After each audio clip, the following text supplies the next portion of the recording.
Hey everyone, it's me, Matt. Welcome back to my Florida garden.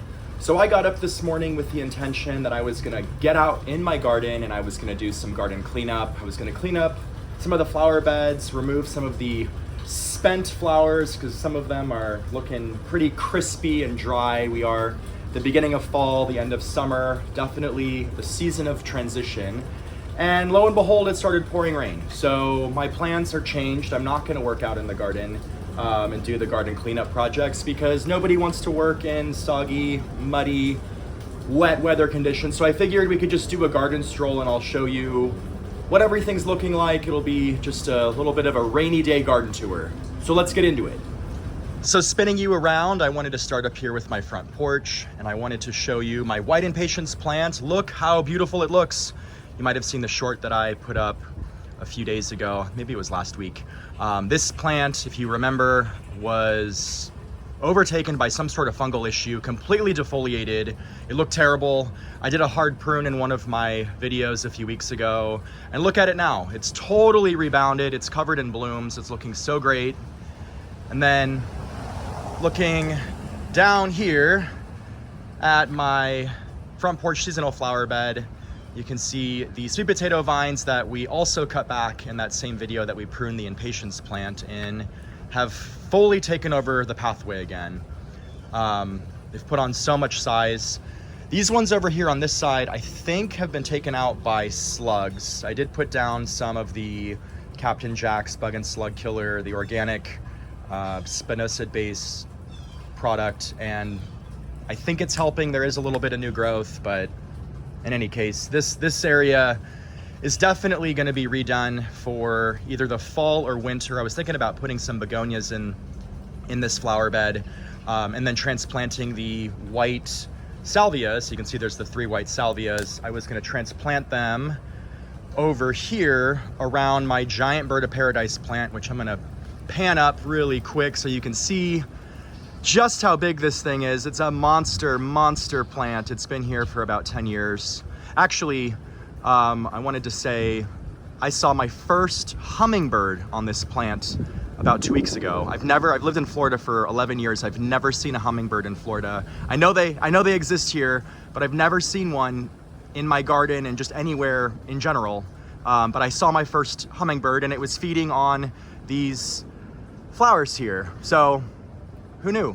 I guess the hummingbirds like the giant bird of paradise flowers. But in any case, I was going to rip out my blue salvias. You can see what's left of one here. There's one here that's just not looking great. They didn't really perform for me this season, while the white ones did really well. I mean, it's the end of the season, so everything's kind of struggling, but these ones look 10 times better than the blue one. So I think I'm gonna refresh those. Another thing that I wanted to do is potentially pull out these bush daisies. So they're not looking great. You can see there's a lot of dead foliage. They've never done this for me. These have been in the ground for about 3 years. So maybe that's just part of the life cycle of bush daisies. So I thought about maybe doing a hard prune to see if I could get them to kind of flush back out with new foliage, maybe cut them down by 1/3.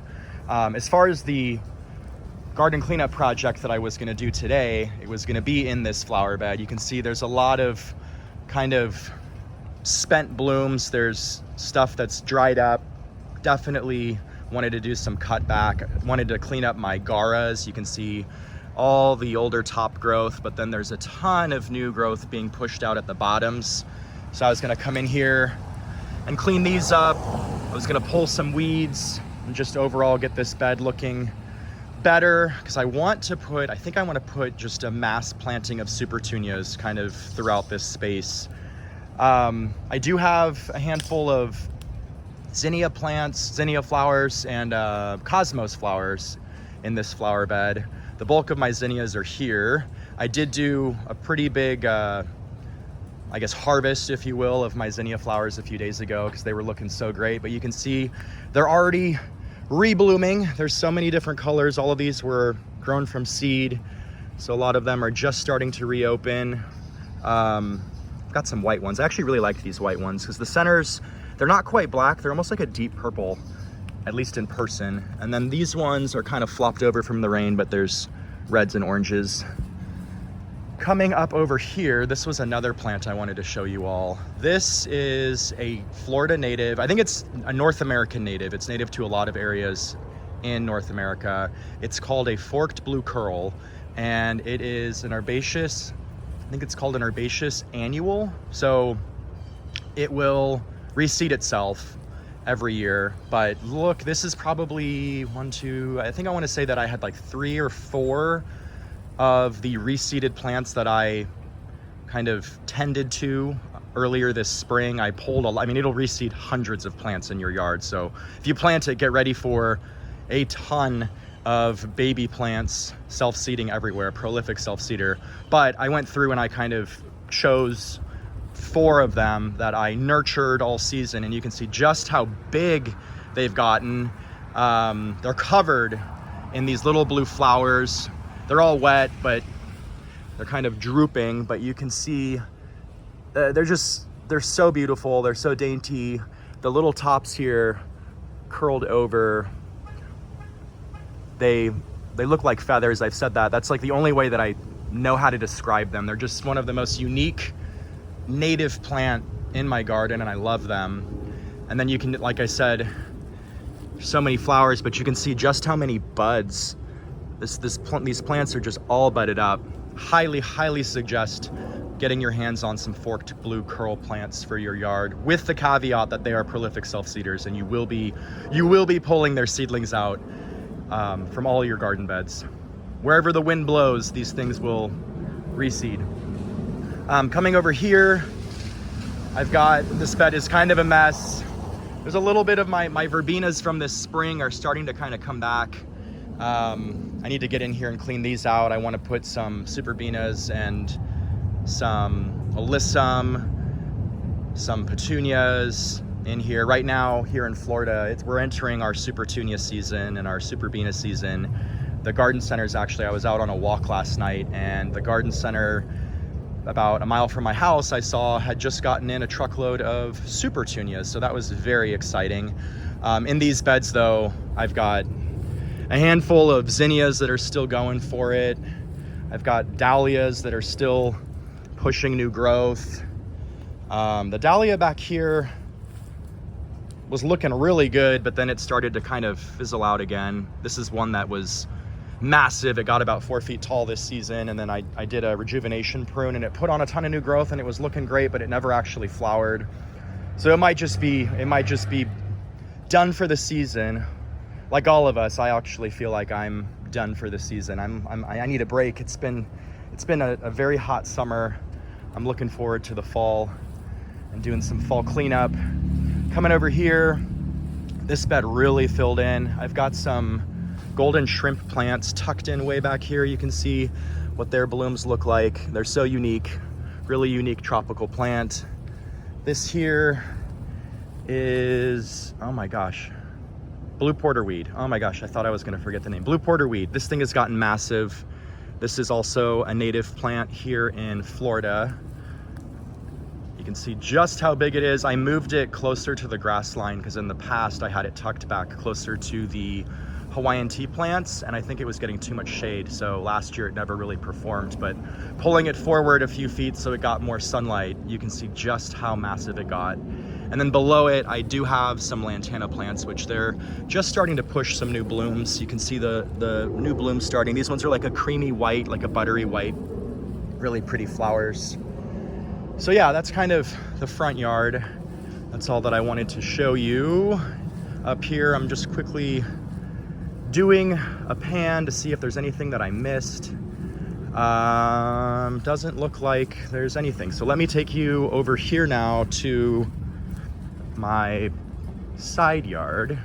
So this area, you might have seen the short that I posted, I guess it was yesterday, which would have been Wednesday.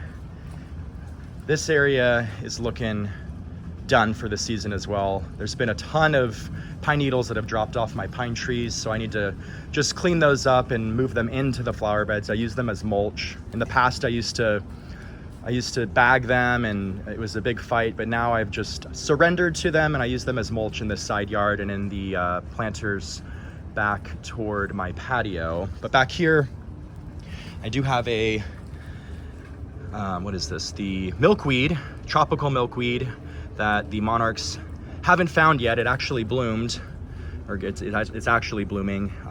Right here, this is what was in my highlight in my short that I posted yesterday, and you can see it's all flopped over, but this is called calamint.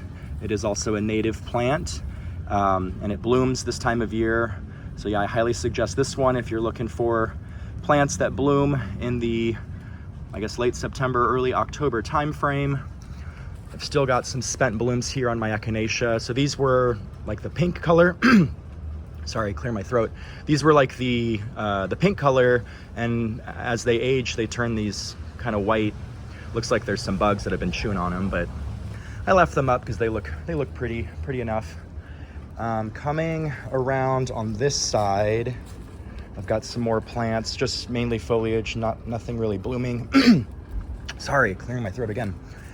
Back here, everything's looking tired at the moment. There has been a lot of growth here on my banana plants, which is exciting. I planted this banana grove about a year ago and they were all tiny little pups that I pulled from a friend's house, and you can see they've put on quite a bit of size. And then this right here is my Thomas Edison dahlia, which you can see is done. It is totally dried up. It's done for the season. But this one has some beautiful purple flowers. It was one of, I'd say it bloomed later than all my other dahlias, but it was so gorgeous. This right here, I meant to mention, this is my passion flower vine, and it has put on so much size. This one has white flowers and it does produce edible passion fruit, but it has gone off over the last, I'd say, 6 weeks. I've been trying to train it down this fence here because I really want it to fill in and just be this lush wall of green leaves and white flowers. The flowers have like hints of purple in their centers. They're beautiful, and the fruit that it produces is phenomenal. Coming back here on the patio, I've got just more of, I think nothing's really changed back here. I was about to say more of the same, but that's incorrect. Nothing's really changed back here. The plumeria trees are all kind of winding down for the season. My tropicals here are looking really good. Actually, this Monstera plant just opened up this new leaf. It's so beautiful, it's so big. I love this plant. And luckily here in Florida, we can keep them outside, the philodendrons, the monsteras, and then my fiddle leaf fig. This one is doing so well out here on my patio. Coming over here into the vegetable garden, the raised vegetable garden area, I've got some peppers. So we staked these in a video a while back. I've got quite a few peppers coming in. It looks like there is a little bit of bug damage here on my jalapeno plant, but it is still producing jalapenos, which is good to see. I don't really see any more underneath. I did a huge harvest a few weeks ago. My banana plant here, I've got it protected with some hardware cloth because it toppled over, but I wrapped, I don't know if you can see that, but there's hardware cloth that I kind of encircled the banana rack to protect it from the raccoons and possums, and it's working. The bananas are still plumping up. They're looking really good. I'll probably harvest those soon in the next month or so. But yeah, these plants are massive. They love the humidity and the summer rain. They just explode in size. And then over here, there's nothing really in this bed. I tried to transplant some of my onion bulbs from last year. They didn't really take, but this garlic chives plant is looking phenomenal. Over here, quick update on the pineapple plants. So this was from a video, my last video that I posted, how to plant pineapples. So I had varying arrays of pineapples at different stages. These ones were grown from pineapple tops about a year ago, these larger ones in the green pots, and then the 3 here, these were pups that came off of the mother plants over here, and then these 2 were pineapple tops that I propagated in water, but they've all kind of rooted in. They're looking really great. Panning over on the house over here, my bleeding heart vines are looking beautiful. They've filled in the trellises. We did this project together. I really need to get in here and kind of trim them back and wind them down the trellises. They're kind of on some bamboo teepee trellises, but you can see that they are blooming. They're looking so good. Got blooms here.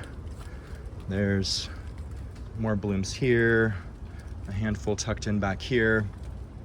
And it looks like lots more on the way, so that's exciting. It's part of the reason why I didn't want to trim them back, because I knew that this time of year they really start blooming, and I'd rather have the flowers and have them look a little scraggly and messy than have them looking very neat and tidy with no flowers. Looking at the shade garden, everything's looking good. I do want to come in and add some more flowers in between my Adirondack chairs. These sun patients are still going for it. I dealt with raccoons and possums back here last year when I planted these in, and I had a whole bunch of pansies and violas and verbenas, and they just got decimated by the raccoons, dug up. It was a losing battle, but they didn't, as I slip, they didn't take the sun patients. But yeah, you can see these magenta sun patients are looking good. I've got the Hawaiian tea plants that we propagated together looking good. I gotta get in here and pull out some of the vines that are smothering them, but everything's looking really beautiful. And then my angel wing begonias, you can see I'm getting my first blooms. So this time of year, October into November, and I think into December is when they bloom, and they will be covered in gorgeous white flowers. You can see some more coming in right here. Let me just untuck that one under the leaf. But yeah, these plants, I'll do an update in a couple weeks. They will be covered in white blooms. I highly suggest these plants. I can't say enough good things about the angel wing begonias. They come in, I believe, like a rosy pink color and red along with the white, and all other begonia plants that I have planted in my garden have succumbed to the slugs and snails, but I'm telling you, slugs and snails want nothing to do with these angel wing begonias. And I love their height. I mean, they're easily 4 feet tall. They're gorgeous, gorgeous, gorgeous plants. So yeah, that's pretty much all I wanted to show you. Coming over here just to look at my beautiful Hawaiian tea plants. So these ones will start flowering in the next, I'd say 6 weeks. It's around November where they start pushing out their blooms. I'll throw a photo up on the screen so you can see what they look like. They're gorgeous, gorgeous little bloom spires. And also, as the weather starts to cool off, they really show off their colors. You can see these ones here, real vibrant pink mixed in with the red. The variegation is just absolutely stunning. I love these plants. So yeah, that's a wrap with this rainy day garden tour. I hope you enjoyed it. Like I said earlier, I fully intended to do a garden cleanup project video for you all. The rain threw a wrench in the plans, but we're here for it. I hope you enjoyed it. If you haven't already done so, make sure to hit those like and subscribe buttons so you can hang out with me in future videos. And as always, I hope you have a great rest of your day, and I'll see you in the next one.